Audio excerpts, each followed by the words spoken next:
እች ባቄላ ካደረች አትቆረጠምም ነውና ነገሩ። ዛሬ ማርኬ ፈጣሪ ነው ያተረፈው። ልጁ ማለት ከመደፋት ውጪ ምንም ነገር አላመጣም እንጂ አሁን በሩን በከፈተበት ሰዓት ማርክ ለመመታት በጣም ቅርብ ነበረ። አያችሁ፣ የሆነ ነገር ይዞ ቢሆን ኑሮ አሁን እንደዚህ ሆዱ ላይ ራሱ በጣም ከባድ ነው እንደዚህ አይነት ነገር ማለት ነው። እሱም ደግሞ በየዋህነቱ ዝም ብሎ ሄዶ ምግድ ብሎ በሩን ከፈተውና፣ ስለዚህ እንግዲህ ዛሬ ተሰባስበው ነበር። የቤዚህት እውነት ማርኪን በደንብ አድርጋ ነው የተረዳችው። የዋህነቱን ተረድታለች። ምን አይነት ፍቅር እንዳለው ለቤዚ በደንብ ስለተረዳችሁ ነው እያጠፋም ቢሆን ጥፋትን አስተካከል እያለች እየመከረች ያለ በዚህ ሰዓት ላይ ማለት ነው።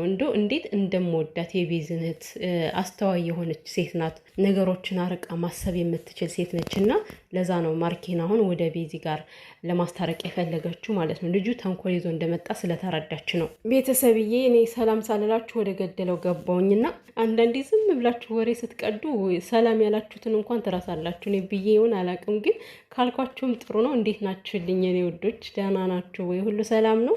ሰላማችሁ ይብዛልኝ። እንግዲህ ቤተሰብ፣ እኔ እንደማውቀው እኔም እንደማያችሁ ከሆነ በጣም ይሄ ሰው አስጠልቷችኋል። እኔም ራሴ አስጠልቶኛል። ፈጣሪ ይቅር ይበለን እንግዲህ። ምክንያቱም የሰው ፍጡር የተባለ ሊጠላ አይገባም ነበር። ግን አንዳንድ ሰዎች በሚሰሩት ስራ በጣም አብዝተን እንድንጠላቸው ሁሉ ይሆናሉ። የምሬን ነው የምላችሁ። እና ናቲ ከአቅም በላይ ነው፣ በቃ ከአቅም በላይ ነው ያቅለሸለሸን። ጠልተነዋል። ለቻናላችሁም አደጋ ነው እንደዚህ አይነት ሰው። ምክንያቱም ሰው ከጠላ ዞር ብሎ እንኳን ማየት አይፈልግም። ከምሬ ነው። ከጠላ አንዴ ጠላ ነው በቃ፣ መግባት አይፈልግም። በሩቅ አይቶ ነው እንዲህ የሚመለሰው። ስለዚህ ይሄን ሰው ብትቀይሩት የተሻለ ነው። ቤዚም ማርኬም ማለት ነው። አስፈላጊ አይደለም። ሰላም ተብዬዋ ስትጠፋ ይሄ ደግሞ በቃ ግትር ብሎ አልጠፋም ብሏልና በቅድሚያ ቤዚ መታ አሁን እና ቤዚ እንደዛ እየተጣሉ እያየሽ ነገሮችን ቀለል አድርገሽ ነው ያየሻቸው ዛሬ። ማለቴ መካከል ላይ ገብተሽ ምን እየሆናችሁ ነው እንደተማረ ሰው አውሩ ሳይሆን እርምጃ ልትወስድ ነው የሚገባ። ነገ ዛሬ ማርኬ ወንዱን የተደፋፈረ ከአንቺ ላይ ምን እንደሚሆን በጣም ሲያስቡት ከባድ ነገር ነው የሚሆነው። በዚህ አይነት መልኩ መጥቶ አንቺን ቢያንቅሻውን ምንም ልትፈጥሪያችም። ምክንያቱም አንቺ ሴት ነሽ፣ ለእሱ አቅም ሊኖርሽ አይችልም። ሲቀጥል ደግሞ እንደተማረ ሰው ሆኑ የምትይው የትኛው የተማረው ነው? የተማረ ቢሆንማ እኮ የእናንተን ህይወት መጥቶ ያመሰቃቀልም ነበር። ገብቶሻል አይደል? ቤዚዬ ከመካከላችሁ አይገባም እና ፍቅራችሁን አያደፈርስም ነበረ። ይሄ እራስ ወዳድ የሆነ ለእኔ ካልሆነች ለማንም አትሆንም በሚለው ምክንያት ሁለታቸውን ለማበታተን ለሱ እንደማትሆን እኮ ያውቃል። ከማርክ ብትለይ እንኳን የማትለየውን ብትለይም እንኳን ለሱ አትሆንም። ምክንያቱም ከእንደዚህ አይነት ፍቅር ከማይገባው ሰው ጋር ፍቅርን በገንዘብ ከሚገዛ ጋር ልትሆንም አይገባትም፣ መሆንም አትችልም። ደግሞ እኔንም ማስብልሽ እኔንም ወድሽ ሲል እኮ ያፍርም። ያንተ መውደድ ባናቱ ይተከል እባክህ አንተ ናት የምትባል ማለት እኛን ራሱ ክፋት ታናግር። ምን አይነት ደረቅ ልጅ ነው? ስለዚህ ቤዚ ነገሮችን እንደዚህ እንደ እንዝላልነት እንደ ዋዛነት ማየት ሳይሆን ቶሎ ብልሽ አመልክች። ከምር እንዴ የምር እንደ ድራማችሁ ከሆነ ኦኬ።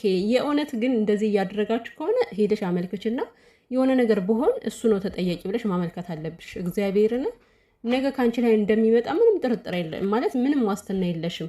ለምን እምቢ ስትለው በጣም ደሙ እየፈላ ስለሆነ ከሷ ላይ ወይም እሷን ለማገት ይሞክራል ወይ በቃ አለ አይደለ የሆነ ነገር አድርሶ ከሷ ላይ መሄድ ነው የሚፈልገው። እንደዚህ አይነት ወራዳ ሰው ባጠገባችሁ እንኳን እንዲኖር መፍቀድ የለባችሁም። እና ቤዚ ነገሮችን እንደዋዛ ባታያቸው፣ ጥንቃቄ ብታደርጊ። ሲጀምር ያቺ ሰላም እኔ ቤዚ ራሱ እኔ ማርኬን እላለሁ እንጂ አንዳንዴ ቤተሰብ አሁን ማርኬ ለምንድነው አንተ የዋህ የምትሆነው? ለምንድነው ማስነቃው? ለምን ሁልጊዜ ለምን ሰውን ታምናለህ እንዴ? የሰው ልጅ የዋህ ነው፣ ግን በዚህን ያክል እየተደጋገመ 3 ጊዜ 4 ጊዜ ሊጎዳ አይገባም ብዬ ማርኬን ሁሌ ይናገራለሁ።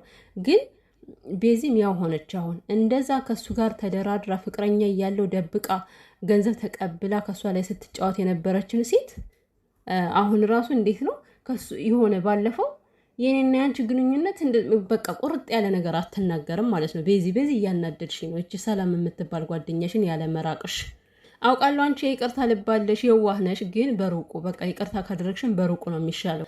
አሁን እስኪ ምን አይነት ብደፍርሽ ነው? እንዴት ብደፍርሽ ነው? ማለቴ ያንቺን መብት ጥሳ ቁልፍሽን ለሌላ ሰው ማስረከብ ማለት ይሄ ንቀት እኮ ነው። ቤዚ ለምን አትነቂም አንቺ ራስሽ?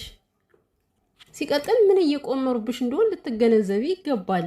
ላንቺ ሳትጠይቅ ሙሉ መብቱን ወስዳ ቁልፍሽን ለሌላ ሰው ሰጠች ማለት በቃ ነገ አንቺን አደራድራ ደና ገንዘብ ካገኘች ትሸጥሻለች። ይሄን ልታቂ ይገባሻል። ሲቀጥል ደግሞ አንተ ናቲ ተብዬ ማለት ነው። እኔ እዚህ ሲጀምር እዚህ ጋር ቪንቶ የቀባ ነው የሚመስለኝ እኮ የደነቆርክ ደናቁርት እንደዚህ ብለህ ከህግ ብትሄድም ራሱ እኮ ማለት ነው ህግ አንከብክቦ እንደሚመልስ ማወቅ አለብህ። ምንድን ነው እንደዚህ የሚያስደነፋ? መጀመሪያ እስኪ ማርኬ የመታበትን ማስረጃ ይዘና ዝም ብለህ ስላበርክ አይደለም እኮ አይ ነው እንደዚህ በማበድ ምናምን ነገር ፍቅራቸውን ልታደፈርስ ትችላለህ። ነገር ግን እስከ መጨረሻው አይሆንም። ያለ ምንም ምክንያት ዝም ብለህ ሰውን መተህ ታንቃለህ እንዴ? ደፋር እሱ ያስመታ እሱ አያስመታ ሳታቅ ገና ለገና ትናንትና እንደዛ ተነጋገራችሁ። ከሱ ጋር ጥሩ ሙድ ላይ አይደላችሁም እና እሱን ያስደበደበኝ በማለት መቶ ማርኬን አነቀው። ኧረ አንተ ሰይጣን ይነቅህ እና ለመታ ሰው ይልቅ ነገ ዛሬ ሳትል ማለት ነው። እውነት ከራስ ላይ የደፋው ቪንቶ ካልሆነ ለመታ ሰው ሲጀምር አንተ ነገረኛ ሰው ስለሆንክ ነው። የወዛም ዛም ጦልቅ ስትል ነው አናትን የተበረገድክ። ወሳይ ደግ አደረገ። ስለዚህ የመታን ሰው ሂደህ ቶሎ ብላ አመልክት። እኔ ማርኬ ይህን ነገር ያደርጋል ብዬ አላስብም። የምሬን ነው። እንኳን አይደለም እንደዚህ ፈርዘር ሄዶ አረጉድ ነው። እንኳን ማርኬ በዚህን ያክል ተራምዶ ሰውን ለማስደብደብ ለራሱ እንኳን የማይሆን ሰው እኮ ነው። ማርኬ ለራሱ የዋህነቱ እየተደጋገመ የሚጎዳው ሰው እኮ ነው። እንዴት ነው በዚህን ያክል ሄዶ ተንኮል አስቦ ማርኬ ይሄን ልጅ ሊያስመታው የሚችለው እንዴ? ኧረ መጨማለቅ ናቲ፣ ስነ ስርዓት ይኑር። አቦ ወደዛ ውጣ ከነሱ ህይወት ተዋቸው። ቤዚ ላንተ አትሆንም። በቃ ከዚህ በኋላ ተስፋ ቁረጥ። እስኪ ዛሬ በዚህ ጠርሙስ ማለት ነው የቤዚ እህት አናቷን ተመትታ ቢሆን ሳሁን ማን ነው መዘዘኛ የሚሆነው? ማርኬ ነው አይደለ? ስለዚህ ልጁንም አታሳስተው፣ ሰበብ አታድርገው፣ ሰበብ አታምጣበት። ይሄ ሰበበኛ የሆነ ሰውዬ የእውነት እኔ ራሱ ምን ማለት እንዳለብኝ ግራ ነው የገባኝ። ምክንያቱም እነሱ ራሱ የሆነ ቆፍጠን ብለው ማራቅ አልቻሉም። ገብቷቸዋላ። ያቺ ሰላም የምትባልም ይሄም አንድ አይነት ስለሆኑ ሁለቱም በአንድ ሆኖ ማራቅ ሲገባቸው እርስ በራሳቸው መደቋቆስ ሆነ፣ እርስ በርሳቸው መጨቃጨቅ ወይ አይግባቡ። እናንተ ካልተግባባችሁ መቼም ቢሆን ጠላት በአጠገባችሁ ሲያንጃብብ ነው የሚኖረው።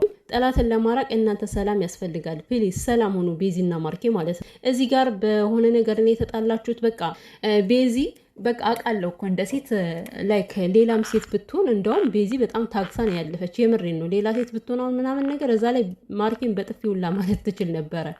ምክንያቱም ከባድ ነው እንደዚህ አይነት ነገር ከሌላ ሰው ስሰሙ ማለት ነው።